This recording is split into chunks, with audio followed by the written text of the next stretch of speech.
ይስጥህ። እግዚአብሔር ይባርክ። የኔ ወዳጅ ተባረክልኝ። ጌታ ኢየሱስ ይባርክ። የኛና የጳውሎስ ህይወት ነው ያልኩት። የኛና የጳውሎስ ህይወት ነው ያልኩትና በመቀጠል እንግዲህ ከኤፌሶን መጽሐፍ ላይ እንጀምራለን። ቨርስ ባይ ቨርስ ነው አብረን የምናጠናው። ጌታ ኢየሱስ ይባርካችሁ። 10 ሰዓት ምናልባት ተኩል ድረስ ምናምን እየጠበቅኩኝ ነበር። ሄሎ አልገባችም ነበርና ምን ሆና ነው ብዬም እያሰብኩ ነበረ። ያው ከ10 እስከ 12 ያለው በአብዛኛው ጊዜ እሷ ነች የምሸፍነውና እግዚአብሔር ጸጋውን አብዝቶላት ከሌለች አንዳንዴ ፍርሃት፣ ስጋት ምናምን እንዴት ነው የሚጨርሰው ፕሮግራሙን ብዬ አስባለሁና ጌታ ደግሞ ረድቶሽ ደግሞ ስለመጣሽ በጣም ደስ ብሎኛል። ጌታ ኢየሱስ ዘመንሽን ይባርከው። ከኤፌሶን መጽሐፍ ላይ ከቁጥር 15 ጀምሮ 15 ቁጥርን አብረን እንመለከትና ከዛ በኋላ አብረን ቀጥሎ ያለውንም ደግሞ እያሰብን እንጸልያለን ማለት ነው። ክብር ለኢየሱስ ይሁን። ኢየሱስ ክርስቶስ ጌታ ነው። ቁጥር 15 እንደዚህ ይላል፣ ስለዚህ እኔ ደግሞ በእናንተ ዘንድ ስለሚሆን በጌታ በኢየሱስ ስለማመንና ለቅዱሳን ሁሉ ስለሚሆን መውደድ ሰምቼ ስለናንተ እያመሰገንኩ ስጸልይ ስለናንተ ማሳሰብን አልተውኩም ይላል። ስለዚህ እኔ ደግሞ በእናንተ ዘንድ ስለሚሆን በጌታ በኢየሱስ ስለማመንና ለቅዱሳን ሁሉ ስለሚሆን መውደድ ሰምቼ ስለናንተ እያመሰገንኩ ስጸልይ ስለናንተ ማሳሰብን አልተውኩም።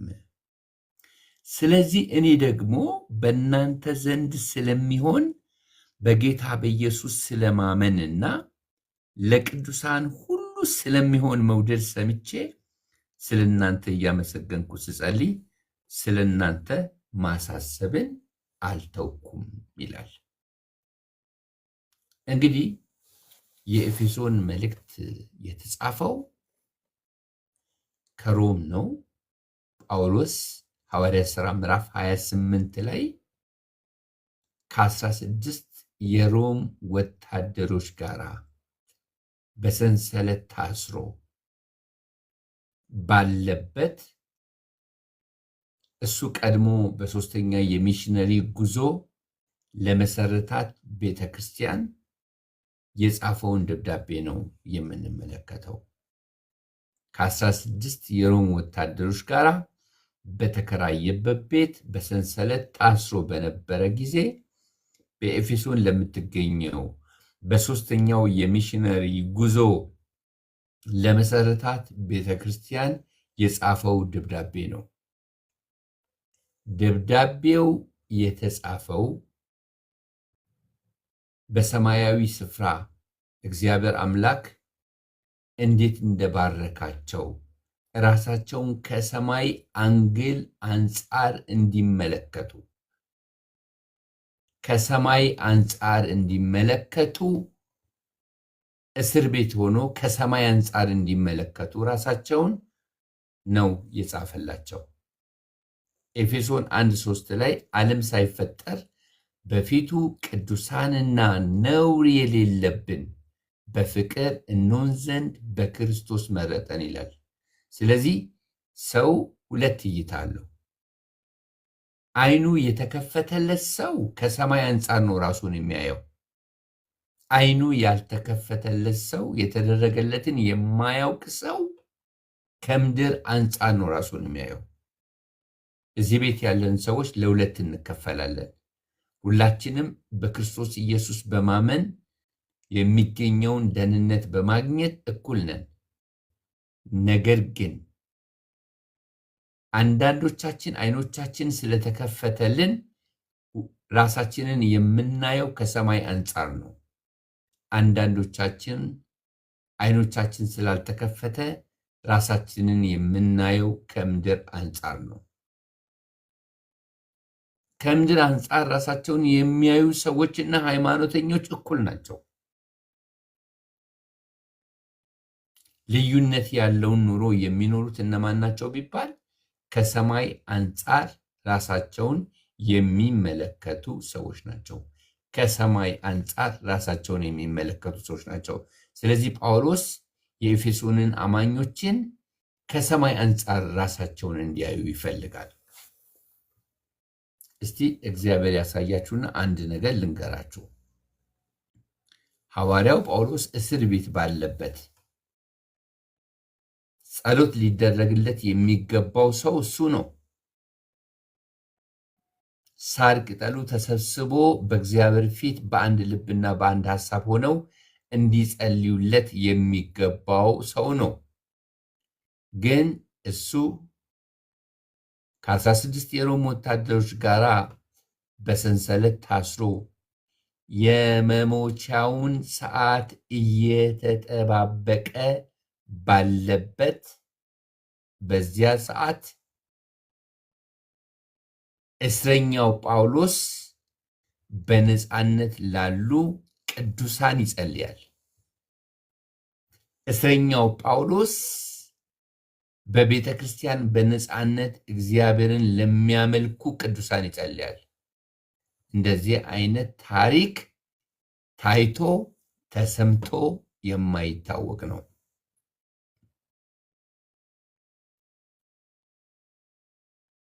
የታሰረ ሰው በነፃነት ለሚኖር ሰው ሲጸልይ በ16 የሮም ወታደሮች በሰንሰለት ታስሮ ሳለ በነፃነት ቤተክርስቲያን ውስጥ ያለምንም ስደት እግዚአብሔርን ለሚያውቁና እግዚአብሔርን ለሚያመልኩ ሰዎች ጸሎት ሲደረግ ታይቶ ተሰምቶ የማይታወቅ ነገር ነው። እናንተ ሰምታችሁ ታውቁ ይሆን? እኔ አላውቅም። የሚጸልየው ጸሎት ደግሞ ምንድን ነው ካላችሁኝ፣ መንፈሳዊ ጸሎት ነው። እችን ቃል ጻፉልኝ ኮሜንት ላይ። መንፈሳዊ ጸሎት። ጸሎት በሁለት ይከፈላል። በአጠቃላይ የስጋ ጸሎት አለ፣ መንፈሳዊ ጸሎት አለ። ሃይማኖታዊ ጸሎት አለ፣ መንፈሳዊ ጸሎት አለ። ምድራዊ ጸሎት አለ፣ ሰማያዊ ጸሎት አለ። ምድራዊ ጸሎት አለ፣ ሰማያዊ ጸሎት አለ። ሰማያዊ ጸሎት የሚጸልይ ሰው አይኑ የተከፈተለት ሰው ነው። ሰማያዊ ጸሎት የሚጸልይ ሰው ሰማያዊ የሆነ ህይወት ይኖራል። ምድራዊ ጸሎት የሚጸልይ ሰው አይኑ ያልተከፈተለት ሰው ነው። ምድራዊ ጸሎት የሚጸልይ ሰው የሚኖረው ምድራዊ አኗኗር ነው።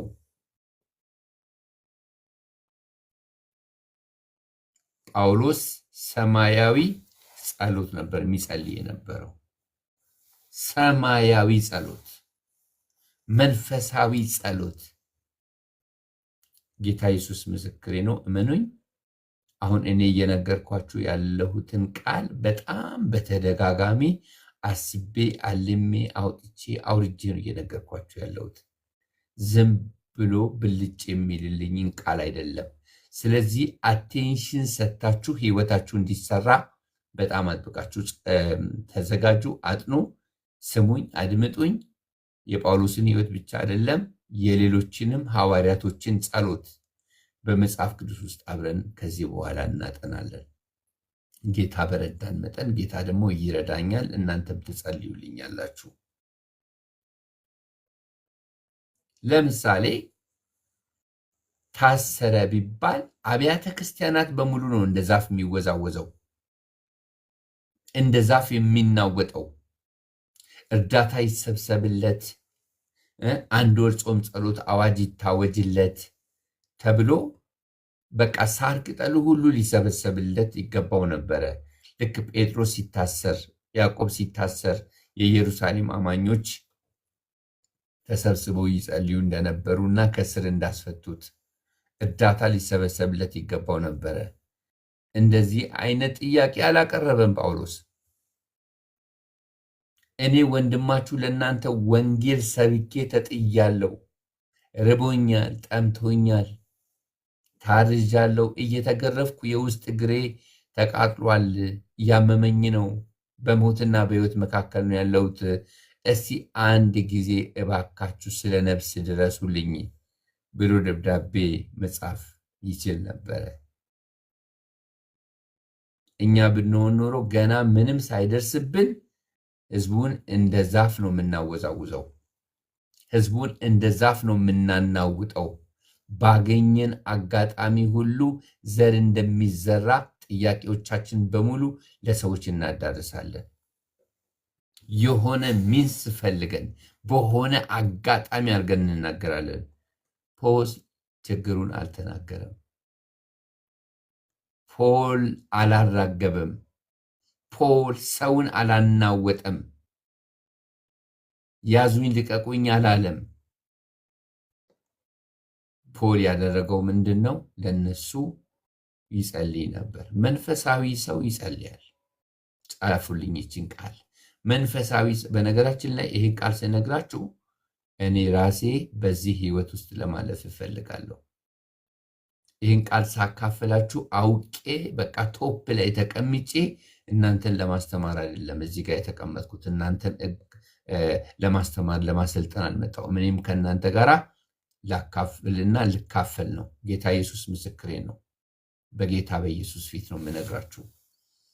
እኔ ራሴ እንደዚህ አይነት ጸሎት እግዚአብሔር ሊያስተምረኝ ነው እንጂ ተምሬ ላስተምራችሁ አይደለም። መንፈሳዊ ጸሎት ይለያል። ጻፉልኝ። መንፈሳዊ ጸሎት ይለያል። መንፈሳዊ ጸሎት ይለያል። መንፈሳዊ ጸሎትን የሚጸልይ ሰው አይኑ የተከፈተለት ሰው ነው። መንፈሳዊ ጸሎትን የሚጸልይ ሰው ምን አይነት ሰው ነው? አይኑ የተከፈተለት ሰው ነው። አይኑ የተከፈተለት ሰው መንፈሳዊ ጸሎት ይጸልያል። መንፈሳዊ ጸሎት የሚጸልይ ሰው ከፍ ያለ ህይወት ይኖራል። ካን ዩ ራይት ኢት ኦን ዘ ኮመንት? መንፈሳዊ ጸሎት የሚጸልይ ሰው ከፍ ያለ ህይወት ይኖራል።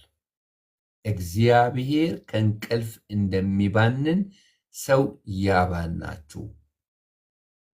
ይሄ እውነት በኢየሱስ ስምና ስልጣን በህይወታችሁ ላይ ብርት ይበልላችሁ። ይሄንን ክብር እግዚአብሔር ያሳያችሁ። አይናችሁ ላይ ያለው መጋረጃ በጌታ በኢየሱስ ክርስቶስ ስምና ስልጣን ዛሬ ከአይናችሁ ፊት ይወገድላችሁ። ብርሃን በህይወታችሁ ላይ ፍንጥው ብሎ ይብራ። ብርና ወርቅ አይደለም የሚያስፈልጋችሁ፣ የሚያስፈልጋችሁ መንፈሳዊ እይታን ማግኘት ነው። እግዚአብሔር ይብራላችሁ። እግዚአብሔር ይብራላችሁ። በምድር ሆናችሁ ሰማያዊ ኑሮ ትኖራላችሁ። በምድር ሆናችሁ ምድርን ትኮንናላችሁ። መቼ ቢባል መንፈሳዊ አይኖቻችሁ ሲከፈቱ፣ እግዚአብሔር ብርሃን ሲሆንላችሁ፣ እግዚአብሔር ሲበራላችሁ። ክብር ለኢየሱስ ይሁን። መንፈሳዊ ጸሎት የሚጸልይ ሰው ከፍ ያለ ህይወት ይኖራል። ሰው ህይወቱ ምን ያህል ነው ቢባል የሚጸልየውን የጸሎት አይነት ነው። የሚጸልየውን የጸሎት አይነት ነው የሚኖረው ሰው። የሚጸልየውን የጸሎት አይነት ነው የሚኖረው ሰው። የሚጸልየውን የጸሎት አይነት ነው የሚኖረው። በጣም እርግጠኛ ሆኜ ልንገራችሁ 95% የእኛ ጸሎት ልክ እንደ ሐዋርያቶቹ መንፈሳዊ ጸሎት አይደለም፣ ስጋዊ ጸሎት ነው። ከዛም የተነሳ ነው እንጸልያለን እንጸልያለን እንጸልያለን እንጸልያለን እንጸልያለን nothing happened to us። እንጸልያለን እንጮሃለን እንጮሃለን። ከዛ ደግሞ ለእግዚአብሔር ምን እንለዋለን? እኛም እንጮሃለን አንተም ማሰማም እንለዋለን እግዚአብሔርን። እኛም እንጮሃለን አንተም ትቀልዳለህ መሰለኝ አሰማም እግዚአብሔር ወይ እንላለን። ምክንያቱም አልተግባባንም በቋንቋ።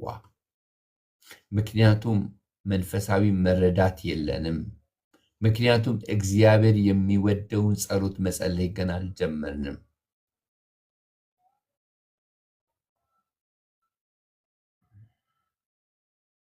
ዛሬ አይኖቻችን ይከፈቱ። ዛሬ ብርሃን ያንጸባርቅ። የልቡ መሻት ስለሆነ እግዚአብሔር ይህንን ደጅ አያስጠናንም፣ አያስተጓጉለንም። እግዚአብሔር ፍንትው አድርጎ አይናችንን ይከፍታል። ኢፍ ዩ አር ሬዲ፣ ዝግጁ ከሆናችሁ ብርሃን በህይወታችሁ ላይ ፍንትው ብሎ ይበራል። ከዛ በኋላ ትጸልያላችሁ፣ መሬት ላይ ጠብ አይልም። ትጸልያላችሁ፣ በጸለያችሁ ጸሎት ልክ እንደ ንስር ህይወታችሁ ወደ ከፍታ ይወጣል። ወይ እግዚአብሔርን አመሰግነዋለሁ ወደዚህ መረዳት ስላመጣን። ወደዚህ ህይወት ባንደርስም ይህን ነገር እንድንፈልግ ስለ በጎ ፈቃድ ማድረግንም መፈጸምንም በእኛ የሚሰራው እግዚአብሔር ወደዚህ መረዳት እግዚአብሔር እኛን ስላመጣን እግዚአብሔርን አመሰግነዋለሁ። ብዙ አማኞች የሚጸልዩት ሃይማኖታዊ ጸሎት ነው። የገባቸው ክርስቲያኖች ግን መንፈሳዊ ጸሎት ይጸልያሉ። ብዙዎች ሃይማኖታዊ ጸሎት ሲጸልዩ፣ ጥቂቶች ብቻ መንፈሳዊ ጸሎት ይጸልያሉ። መንፈሳዊ ጸሎት በሚጸልዩና ሃይማኖታዊ ጸሎት በሚጸልዩ ሰዎች መካከል የሰማይና የምድር ያህል ነው ልዩነት፣ የህይወት ልዩነት፣ የህይወት ጥራት።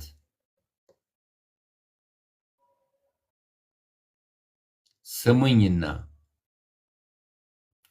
ምድራዊ ጸሎት ሃይማኖተኞች ምድራዊ ጸሎት ይጸልያሉ። ምድር እንድትታደስላቸው ነው የሚፈልጉት። ወግ ማዕረግ ማየት ነው የሚፈልጉት። መብላት መጠጣት ነው የሚፈልጉት። በቃ ዝነኛ መሆን ነው የሚፈልጉት። ስልጣን ማግኘት ነው፣ መቀናጣት መቀማጠል ነው የሚፈልጉት። መንፈሳዊ ሰዎች ግን የሚጸልዩት ራሳቸውን ለክርስቶስ ኢየሱስ አሳልፎ ለመስጠት ነው የሚጸልዩት። ጸሎት፣ ይችን ቃል ጻፉልኝ።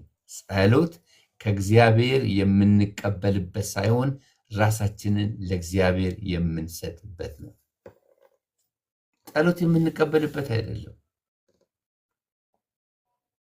በጌታ በኢየሱስ ክርስቶስ ስም ለካ ጸሎት የምንቀበልበት ሳይሆን ራሳችንን ለእግዚአብሔር እግዚአብሔር ምን አጥቶ ነው? ምን አጥቶ ነው? እግዚአብሔር ለአንቺ የሚሰጥሽን ምን አጥቶ ነው? አንቺን ነው እንጂ ያጣው፣ አንተን ነው እንጂ ያጣው።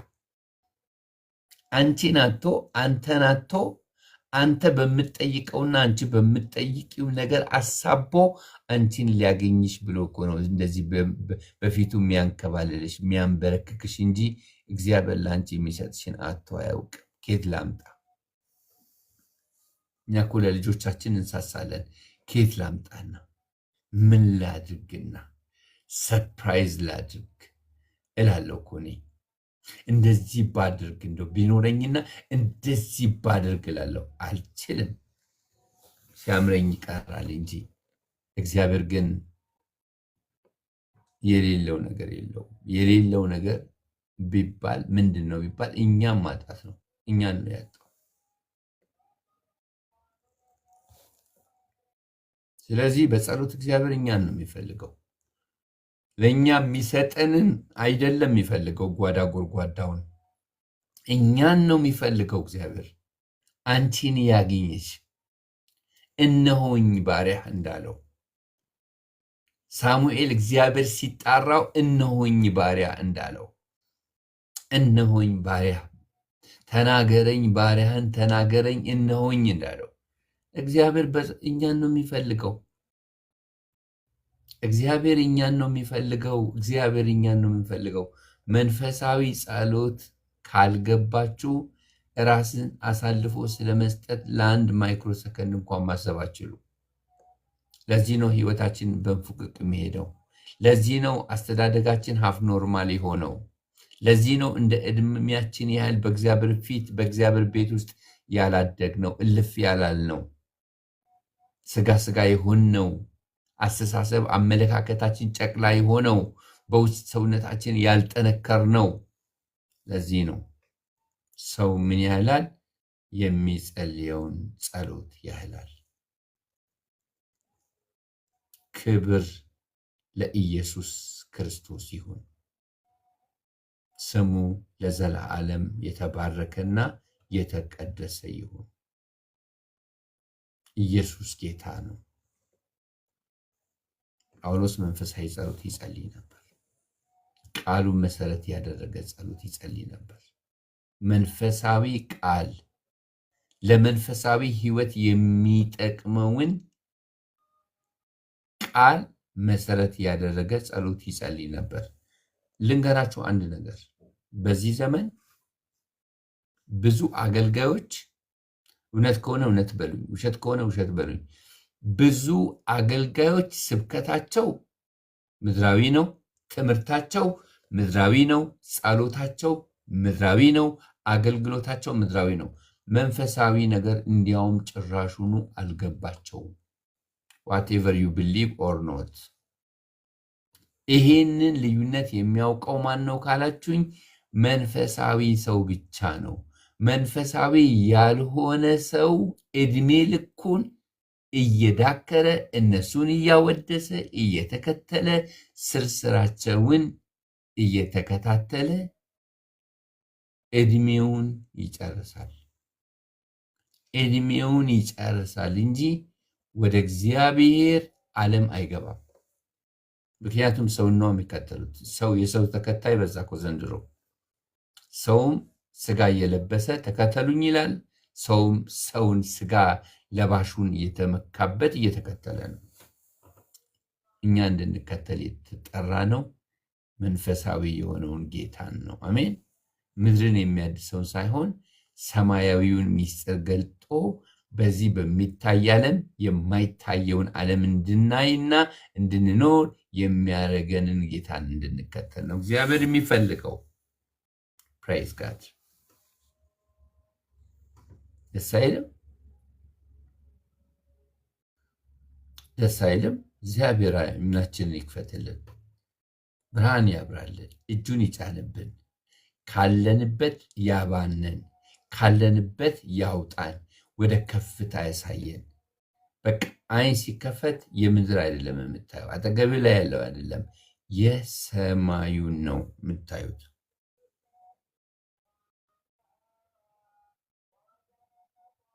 ጳውሎስ በጣም ነው የሚገርመኝ።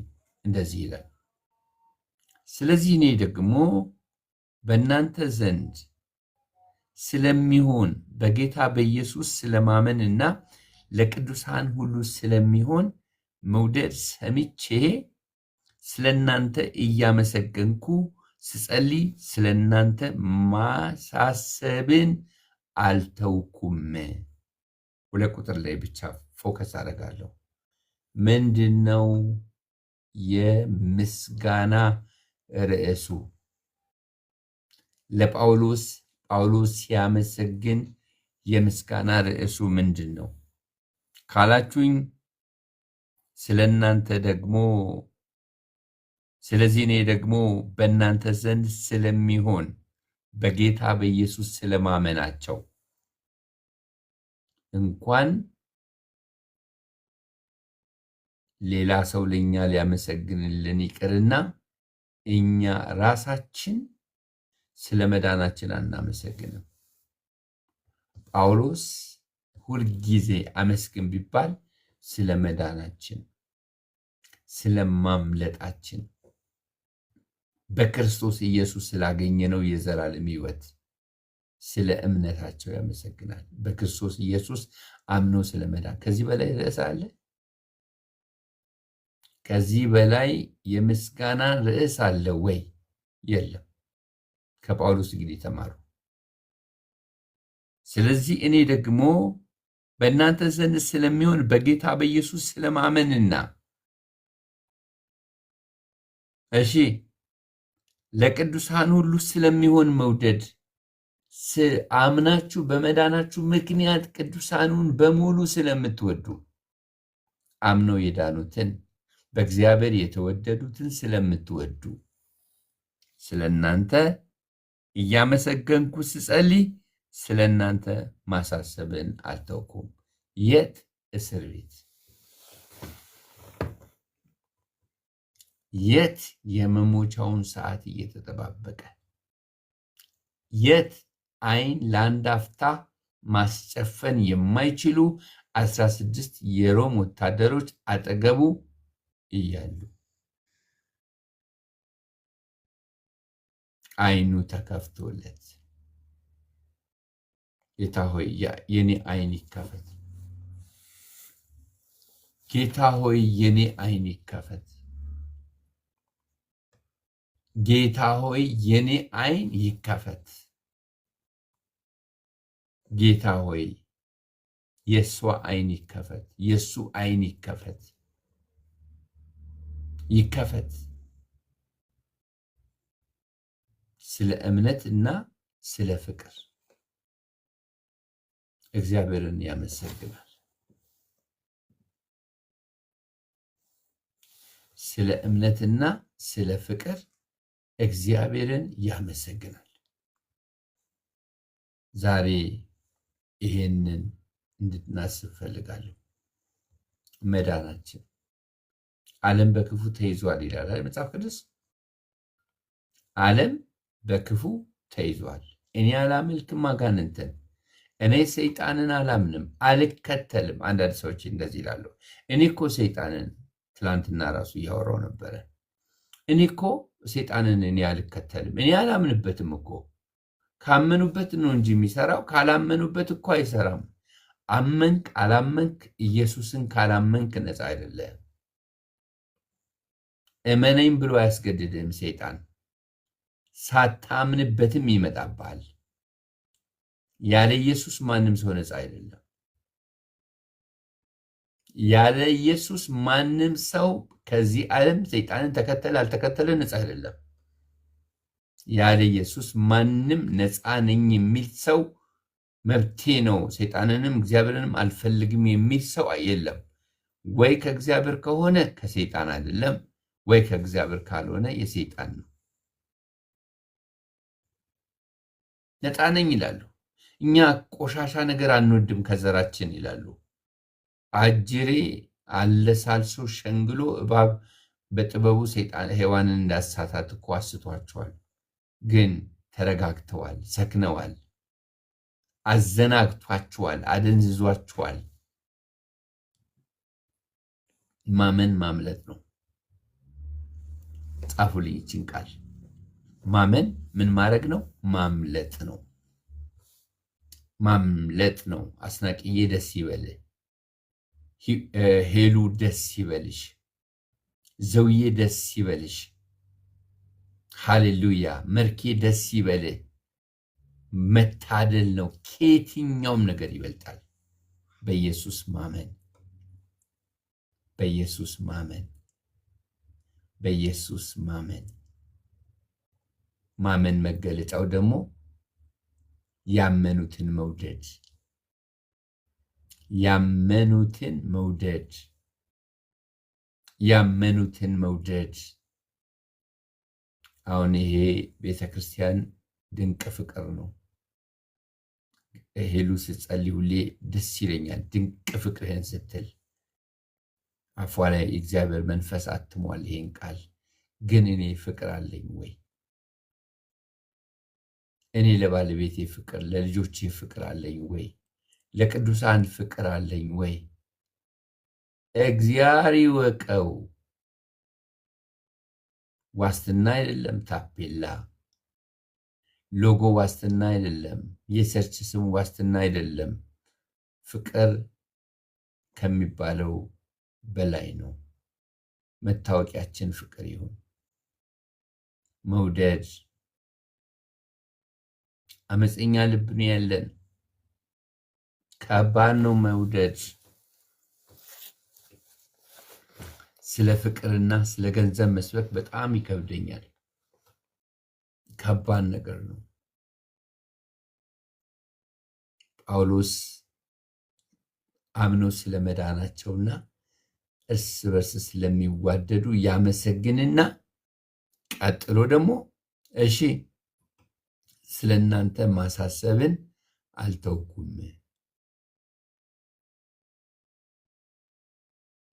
ስለ እናንተ ማሳሰብን አልተውኩም።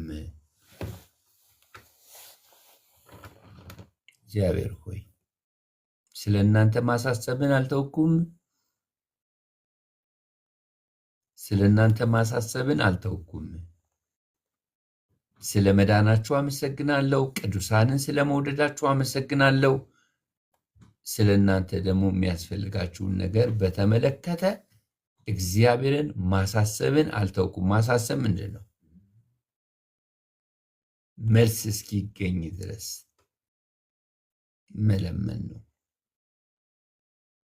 ማንኳኳት ነው፣ መጠየቅ ነው፣ ደጅ መጽናት ነው። ያ ነገር በህይወት እስኪገለጥ ድረስ ማለት ነው። ፖል እስከ መልስ ነው የሚጸልየው። ሰማችሁ? ፖል እስከ ምንድን ነው የሚጸልየው? እስከ መልስ ነው።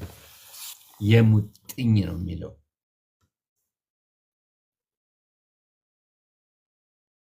ኢየሩሳሌምን እስከሚጎበኛት ድረስ ይላል። ጽዮንን እስከሚጎበኛት ድረስ ዓይኔ ሳታቋረጥ እንባን ታፈሳለች። በነቢያት መጽሐፍ ላይ እግዚአብሔር አባቴ ሆይ እንደዚህ ያደርግልን። ስንቀመጥ ጸሎት፣ ስንቆም ጸሎት፣ ስንሄድ ጸሎት፣ ስንተኛ ጸሎት። መንፈሳውያን ሰዎች በህልማቸውም ይጸልያሉ። ጻፉልኝ። መንፈሳውያን ሰዎች በህልማቸውም ሳይቀር ይጸልያሉ። ከቤተሰብ ጋር ከልጆች ጋር ተቃቅፈው ተኝተውም ይጸልያሉ። እንቅልፍ እስከሚወስዳቸው ይጸልያሉ። እየጸለዩ እያለ ነው እንቅልፍ የሚወስዳቸው።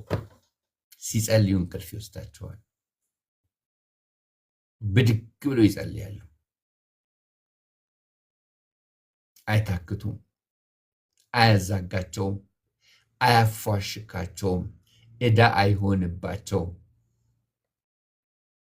ልጆችን አይታችኋል? በቃ ያዛጋችኋል፣ ያፋሽኳችኋል፣ ያቁነጠንጣችኋል። መቀመጥ አይችሉም ልጆች ብዙ ጊዜ።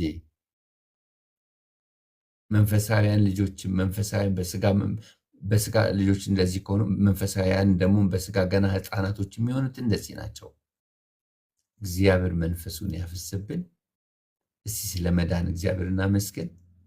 እስቲ ቅዱሳንን ስለመውደድ እግዚአብሔርን እናመስግን። ቀጥልን ደግሞ ነገ ጳውሎስ የሚያሳስበውን ስለ እናንተ ማሳሰብን አልተውኩም የሚለውን ደግሞ ነገ አብረን እናያለን። በጣም እርግጠኛ ነኝ እግዚአብሔር እንደተናገራችሁ በጣም። እኔም ደግሞ በእንዲህ አይነት ሁኔታ ውስጥ አልፌን ቃል በማካፈሌ ሶሃቤ ቨርስ አንድ ቨርስ እየመዘዝን በደንብ እናጠናለን። ጸሎታችን ይለወጣል። መንፈሳዊ ጸሎት ወደ መጸለይ እንሻገራለን። ምድራችንን፣ ቤተ መንግስቱን፣ ጣራ ግድግዳውን በቃ ጌታ ሆይ እሱ ብቻ አይደለም፣ ስለ መዳናችን ማመስገን እንጀምራለን። ቅዱሳንን ስለ መውደድ ማመስገን እንጀምራለን። ጸሎታችን መንፈሳዊ ጠረን ይኖረዋል። ክብር ለኢየሱስ ይሁን። የተባረካችሁ ሰዎች እስቲ አንድ ቁጥር ጻፉልኝ።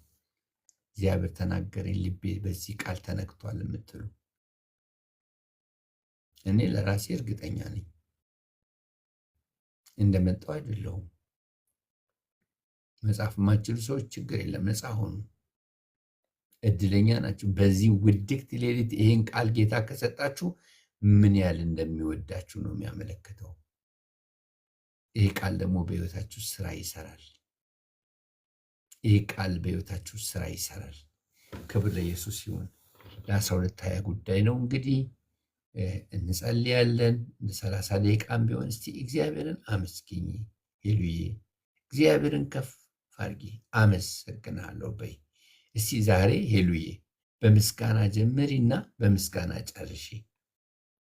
እኔ ብዙ ጊዜ በምስጋና ተጀምሮ በምስጋና የሚጸለይ ጸሎት ጸልዬ አውቃለሁ።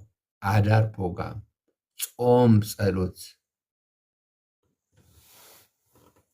ጊዜ እስቲ በምስጋና ጀምረሽ በምስጋና አቤ መልእክቱን አልሰማማ። መልእክቱን የሰማ ሰው ነው እንዲጸልይ የምፈልገው። በደንብ መልእክቱን የሰማ ሰው ቃሉን መሰረት ያደረገ ጸሎት እንዲጸለይ። ሃሌሉያ። እሺ፣ ክብር ለኢየሱስ ሲሆን እንጸልያለን። እስቲ ምስጋና ጸሎት አቤ በምስጋና ጀምር። ስለተደረገልን ነገር፣ ስለ መዳናችን፣ ቅዱሳንን ስለ መውደዳችን፣ ቤተሰቦቻችንን ማለት ከስጋ ያልሆኑ ሰዎችን ስለ መውደዳችን፣ ቤተክርስቲያን ውስጥ ያሉትን ሰዎችን መውደድ ስለመቻላችን ምን አንድ ያደረገን ነበር? በምንም ተአምር ምንም ግንኙነት የለንም። አብረን እንኳን መሄድ የምንችል ሰዎች አይደለንም። አብረን አንድ ወንበር ላይ ቁጭ ብለን ማውራት የምንችል ሰዎች አይደለንም። በምንም አይነት ሁኔታ መገናኘት መቻል የማንችል ሰዎች ነን። ጌታ ግን አገናኘን። እንዴት ነው የምንነፋፈቀው? ትላንትና አስናቀ ላይ ኮምፕሌን እያቀረብኩ ነበረ። በቃ ቤተሰብ ጋር ስትሄድ ንጭንጭ ነው የሚያደርገኝ ምናምን አልኩት። ምን ነው እኛም እኮ ቤተሰብ ነን፣ የፈለገ ተአምር ይምጣ ስልክ አንስተን ምናምን ማውራት አለብን፣ ምንድን ነው ምናምን ብዬ ጓልኩበት ማለት ነው። ለምን? ናፍቆት አለ። ክብር ለኢየሱስ ይሁን። ቅዱሳንን ስለመውደድ በምን እንገናኛለን? እንዴት እንደምወዳችሁ እዚህ ቤት ያላችሁ፣ ዘውዬ እንዴት እንደምወድሽ፣ ሃይሚ እንዴት አምራን እንዴት እንደምወድሽ፣ ጌችዬ ድምፅ ይናፍቀኛል። ኖቫስ፣ መስኪ፣ አብርሃም፣ ሰኒ፣ ሰብለ፣ ሳይዳዬ፣ ወጋየው፣ ጂሰስ ኢዝ ሎርድ፣ ሰላም፣ ጽዮን፣ ሳራ፣ የትም ወርቅ፣ ርብቃዬ ወዳችኋለሁ። እስቲ ስለ መውደድ እግዚአብሔርን እናመስግነው። ይሄ ነው የዛሬ ጸሎታችን። ዛሬ ይህን ጸሎት እንጸልያለን በጌታ ፊት፣ የምስጋና ጸሎት፣ የምስጋና ጸሎት ከአቤ ጋር አብረን እንጸልያለን። ሃሌሉያ።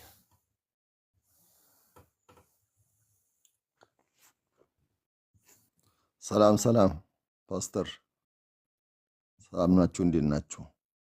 ቅዱሳን በሙሉ እህቶች፣ ወንድሞች በዓለም አቀፍ ዙሪያ ያላችሁ ሁሉ ሰላም ለእናንተ ይሁን። በጌታ በኢየሱስ ስም ሰላም እላችኋል።